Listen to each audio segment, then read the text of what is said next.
उपस्थित महापुरुषों को नमन। एक जिनको हमने देखा है सो राजेश जी मुनिया के चरणों में नमन। साथियों, आप देख रहे हैं कि तथाकथित राजेश मुनिया जी आज हमारे बीच में लड़ करके शहीद हुए और आज उनको पूजनीय बना दिया गया है। बस इसी वक्त को तुम भी छीन लीजिए और तुम भी अमर होने की कोशिश करिए। अभी सुनील अस्ते जी कह रहे थे कि मरने से कोई नहीं बचने वाला, तो कीड़े मकोड़ों की तरह मरने से अच्छा है कि लड़ के मरा जाए, टंटिया भील की तरह जेल में मरा जाए।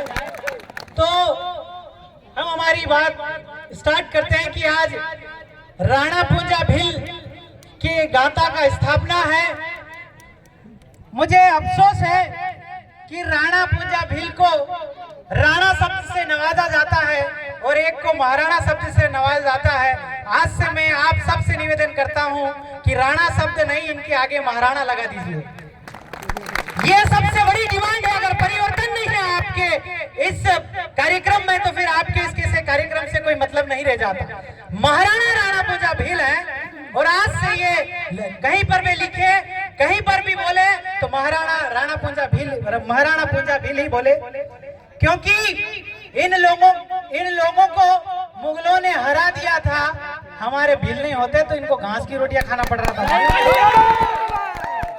तो इनका जो इतिहास है वो आप सब लोग बता चुके हैं। मैं बिरसा मुंडा की बात करूं तो बिरसा मुंडा जो है वो टंटिया भील के आंदोलन से प्रेरित होकर अपना पूरा संपूर्ण जीवन 25 साल की उम्र में दे दिया। यह छोटी मोटी बात नहीं है। वही जीवन की परिकल्पना आज निवेश को खत्म करने के लिए हमें करना है। वही जीवन की परिकल्पना आज इस सरकारों के खिलाफ, इस दमन के खिलाफ, इस उत्पीड़न के खिलाफ हमें लड़ने के लिए परिकल्पना करना है।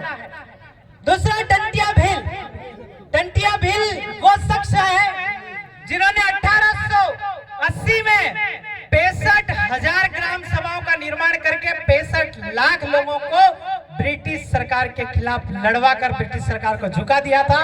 वो काम हमें करना है। अगर वो नहीं कर पाते हैं तो हमें धिक्कार है हमारी जागरूकता पर। अब आप लोग बिरसा मुंडा के आंदोलन के समय, टंटिया भील के आंदोलन समय हमारी जमीन कितनी थी, आप मैं एनालिसिस लेकर के आया हूं। यहाँ किसी प्रकार का कोई भड़काऊ, क्योंकि बहुत भाई लोग भी बोल चुके हैं कि भड़काऊ नहीं बोलना है, तो किसी प्रकार का कोई नहीं। मैं सिर्फ निवेदन और मैं आपको एनालिसिस करवाने आया हूं कि 7,500 ईसा पूर्व आदि 100% आदिवासी इस धरती पे था और 100% जमीन उसके पास थी। हड़प्पा सभ्यता उस समय, हड़प्पा सभ्यताओं का समय था। 4,500 ईसा पूर्व जब ये जो चोंटी वाले लोग हमारे इधर आए, उस समय भी हमारे पास 100%, 100% आदिवासी भी थे, 100% जमीन भी थी। एनालिसिस ध्यान रखना। मुगल आए उस समय हमारे पास 60% आदिवासी रह गया और जमीन है आपके पास उस समय 70%। 30% जमीन कहां गई और 40% आदिवासी कहां गया? क्या आदिवासी कुछ बन गया? क्या आदिवासी को मार डाला गया? ये आपको सोचना है, स्क्रिप्ट भी लिखना है। ताली बजाने से कुछ नहीं होता। आपका अंग्रेज जो आए उस समय आपका आदिवासी 40% था, 20% फिर मार दिया गया। जमीन कितनी रह गई? 65%, 65% जमीन रह गई। कहां गई वो जमीन? 35% जमीन का लॉस अभी तक हो चुका है। अंग्रेज आए हैं। अंग्रेज कब आए हैं? 1600 के समय में। आपका 1935 में जब भारत शासन अधिनियम बना उस समय इन्होंने आदिवासी सिर्फ और सिर्फ 22% रह गए और जमीन अपनी रह गई 65%। और 1947 में जिसको तुम तथाकथित आजादी बोलते हो, वो जो है आपका पावर ऑफ ट्रांसफर है, उस समय आपका आदिवासी 18% रह गया और जमीन आपकी जो है उस समय भी 65% ही थी। ये आदिवासी 100% से 18% कैसे हो जाता? कैसे हो गया? क्या आदिवासियों के बच्चे पैदा नहीं हो रहे थे क्या? देखो, ये सोचने, समझने और लड़ने का विषय है। आपका 1950 में जब देश का तथाकथित संविधान लागू हुआ उस समय आदिवासी 8% हो गया। वो कहां गया? सीधा 100% से आजादी जब घोषणा हो रही है, आपका 92% आदिवासी इस धरती से गायब हो गया।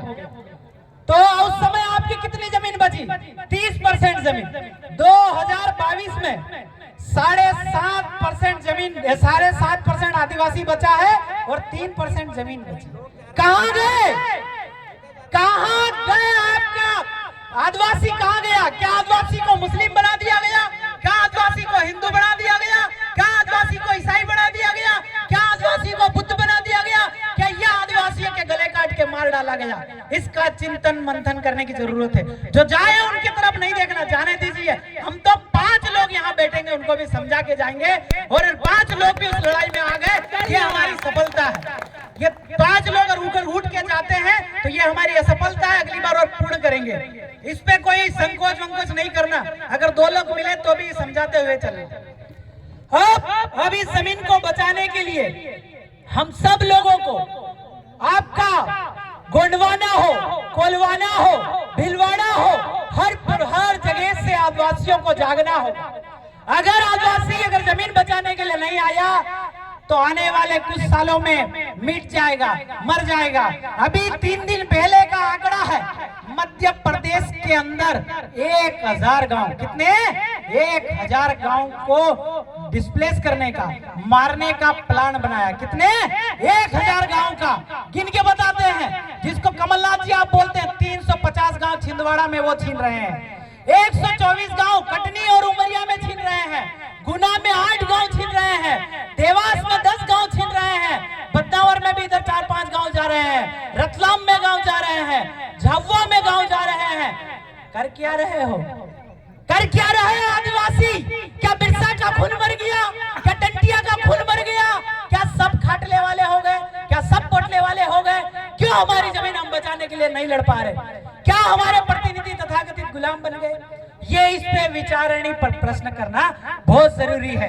अगर ये पब्लिक, अगर ये जनता, ये आदिवासी अगर इस पे नहीं सोचती है तो यहाँ पर बैठने का तुम्हारा कोई जो है परिणाम नहीं आएगा। कोई आपको जो है बैठने का अधिकार नहीं है। आप आदिवासी हैं तो आपका खून उबल जाना चाहिए कि 1000 गांव से 3000 पब्लिक एक गांव से होती है तो 3 लाख से ऊपर अगर एक आदमी के पास 5 झाने ढोर है तो लगभग 3 करोड़ जो है जीव की हत्या करने जा रही है। 3 करोड़ टाइम। क्या कलेक्टर पे, क्या मुख्यमंत्री पे 302 लगेगा? इसका सवाल कौन पूछेगा? आप, मैं, क्या आप बैठे हुए सब लोग? आपको ये सवाल पूछना है। अगर हमारे लोग मरते हैं तो ये जैसे हमारा कोई मर जाता 302 लगा देते हैं, दहेज प्रताड़ना लगा देते हैं। हम ये कहते हैं अगर हमारे लोग अगर यहाँ से डिस्प्लेस होते हैं तो हर एक आदमी थाने पे जाके FIR करना और कहना कि हमें ये कलेक्टर साहब जो आपका इस मुख्यमंत्री हमें मार रहे हैं, इन पे 302 लगना चाहिए, 306 लगना चाहिए। तो आपका जो हिस्ट्री है, अब सबसे बड़ी बात यह है कि कोर्ट कह रहा है कि आदिवासी देश का मालिक है और भील आदिवासी है, तो हम ये कह रहे हैं कि संगीता दीदी जो है वो आदिवासी नहीं है, वो भील नहीं है। क्यों नहीं है? क्योंकि उनका नाम जो है वो आर्यों से मिल गया है। एक डेविड है वो ईसाई है, एक आपका सलीम है वो मुस्लिम है, चेहरा नहीं देख रहे हो, नाम से पहचान रहे हो। एक संगीता है वो हिंदू है, पर उसी की जगह रमतू ले लो, वो आदिवासी है। ये आइडेंटिटी आपने खत्म कर दी। हम पिछली बार के कार्यक्रम में आए थे तो भी हम कहे थे कि आप 100 नाम तैयार रखिए, अगर अगला बच्चा आपके घर में पैदा होता है तो उसका नाम क्या रखेंगे? रमतू हुआ, थावरी हुआ, आपका हकरी हुआ। ये आइडेंटिटी है आपकी, ये पहचान है आपकी, क्योंकि यही से आप खत्म होते हैं। हमारे बीच में हमारे क्रांतिकारी डॉक्टर अभय ओरी जी और उनके साथी पहुंच चुके हैं। जोरदार करतल ध्वनि से उनका हार्दिक हार्दिक स्वागत, वंदन, अभिनंदन करते हैं।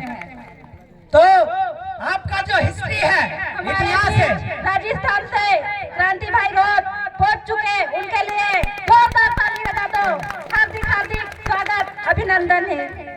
सब लोग खड़े हैं, वो बैठ जाइए। आदरणीय हमारे बीच में आ चुके हैं। हमारे पास लिस्ट लंबी, थोड़ा समय का अभाव है। हाँ बराबर, मैं ध्यान रख रहा हूँ इस बात का। दादा आए हैं तो सब लोग अपने ध्यान आकर्षित करिए। दादा आए हैं, वो भी बोल के जाएंगे उनके समय।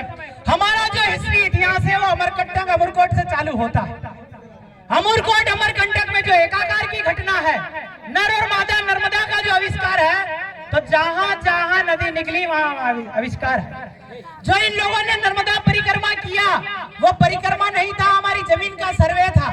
इन्होंने जो आदिवासियों ने जो नर्मदा के आसपास जो भूमिका खेड़ी थी, जो जमीन खेड़ी थी, उस जमीन का सर्वे करने के लिए इन्होंने नर्मदा परिक्रमा किया। तो आपका जो एकाकार की घटना है, वहां से हम लोगों को अध्ययन, मनन, चिंतन, ये सारा चीज आप लोगों की जिम्मेदारी है। और आप लोगों से एक और बार निवेदन करता हूं कि ये रतलाम निवेश में 1.5 लाख जीवों की हत्या कर दी जाएगी, कोई बोलने वाला नहीं है। आप सब लोगों को एक बार पूरे मध्य प्रदेश में जितने गांव है, वहां एक ग्राम सभा के 100 लोग तैयार होके भोपाल की धरती पे उनके कंकर भी हिला देने, उनके मकान भी हिला देने, ऐसी आपको तैयारी करनी है। तो आपका जो 4 चीजों पे काम करना है, समानता, सामंजस्य, सतत संपर्क और संवाद, ये सब आपका बना रहे। व्यक्तिवाद, संगठनवाद, फलानावाद, ढिमकावाद से ऊपर आकर के हमें निवेश की लड़ाई लड़ना है। आरक्षण, संरक्षण, पोषण, सुरक्षा और विकास। हम क्या हमारे आजादी से पहले संविधान लागू नहीं था, हमारा आरक्षण नहीं था, तो क्या हमारा पेट नहीं भरते थे हम? आज से हमको ये संकल्प लेना है कि हम आज से बिस्कुट भी खरीदने जाए या चना भी खरीदने जाए, हम लोग गैर आदिवासी के हमारा कोई भी सामान हम नहीं खरीदेंगे।